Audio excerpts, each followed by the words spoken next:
अपनी विभिन्न समस्याओं को लेकर काफ़ी ज़्यादा दुखी व परेशान रहे हैं और अभी भी है। जबकि यूपी में 4 बार हमारी पार्टी की रही सरकार ने इनके हितों का भी हर स्तर पर विशेष ध्यान रखा है।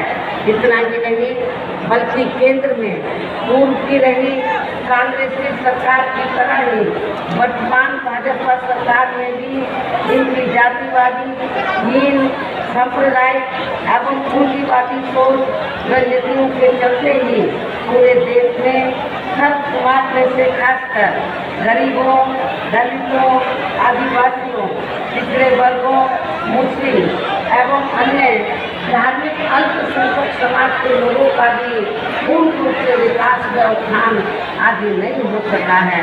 और इस संदर्भ में वैसे आप लोगों को ये मालूम है कि पूरे देश में यहाँ दलितों, आदिवासियों एवं अन्य पिछड़े वर्गों का सरकारी नौकरियों में वर्षों से अधूरा पड़ा आरक्षण का कोटा भी अभी तक पूरा नहीं भरा गया है।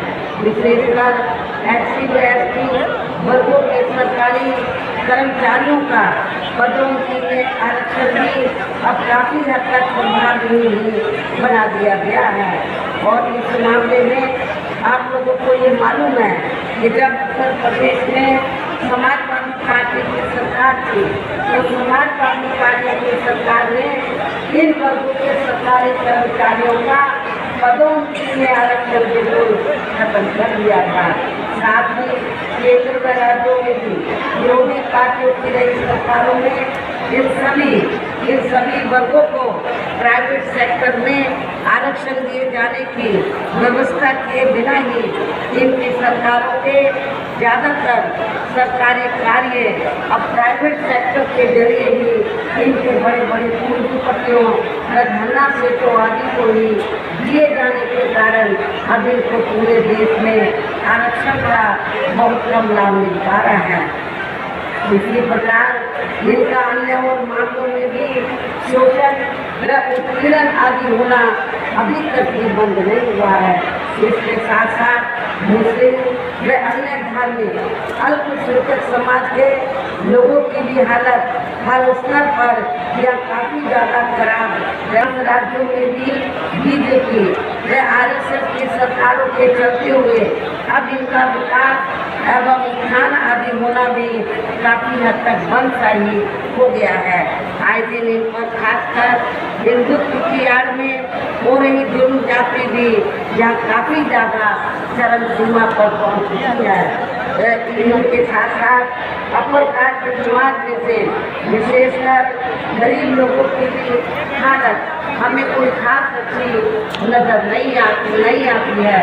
और सबसे बड़े दुख की बात यह है कि जब से यूपी में BJP की सरकार बनी है तो तब से पूरे यूपी में अपर कास्ट समाज में से खासकर ब्राह्मण समाज का भी काफ़ी ज़्यादा शोषण व उत्पीड़न हुआ।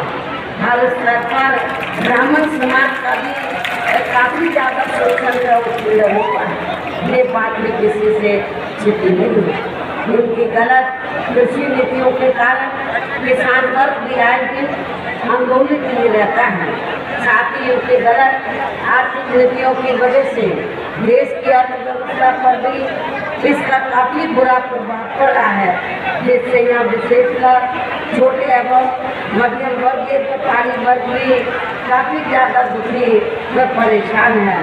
और अब केंद्र में पूर्व की रही सरकारों की तरह ही वर्तमान भाजपा सरकार ने भी यहाँ पूरे देश में गरीबी, बेरोजगारी एवं महंगाई आदि भी लगातार काफ़ी ज़्यादा बढ़ रही है। देश में हर स्तर पर फैला भ्रष्टाचार भी अभी तक खत्म नहीं हुआ है। साथ ही अपने देश की सीमाएं भी अभी तक पूरे तौर से सुरक्षित नहीं है। ये भी बड़ी चिंता की बात है। ऐसे में अब आप लोगों को देश में हो रहे लोकसभा चुनाव में कांग्रेस, BJP व इनकी सहयोगी पार्टियों को भी केंद्र की सत्ता में आने से जरूर रोकना है। जिनकी गलत नीतियों व गलत प्रणाली आदि को आप लोग काफी हद तक आजमा भी चुके हैं। ऐसी स्थिति में अभी विरोधी पार्टियां इस चुनाव में भी किस्म किस्म के काम, दाम, दंड भेद आदि अनेकों हथकंडे इस्तेमाल करके केंद्र की सत्ता में आने की पूरी कोशिश में लगे हैं, जिनमें अपनी पार्टी के लोगों को हर स्तर पर काफी ज्यादा सावधान रहना है। और इस मामले में विरोधी पार्टियां अपने अपने पक्ष में हवा बनाने के लिए खासकर मीडिया, ओपिनियन पोल व सर्वे आदि का जो बड़े पैमाने पर इस्तेमाल कर रही हैं, तो उसमें भी अपने पार्टी के लोगों को बिल्कुल भी गुमराह नहीं होना है। इसके साथ ही विरोधी पार्टियों के विभिन्न रूपों में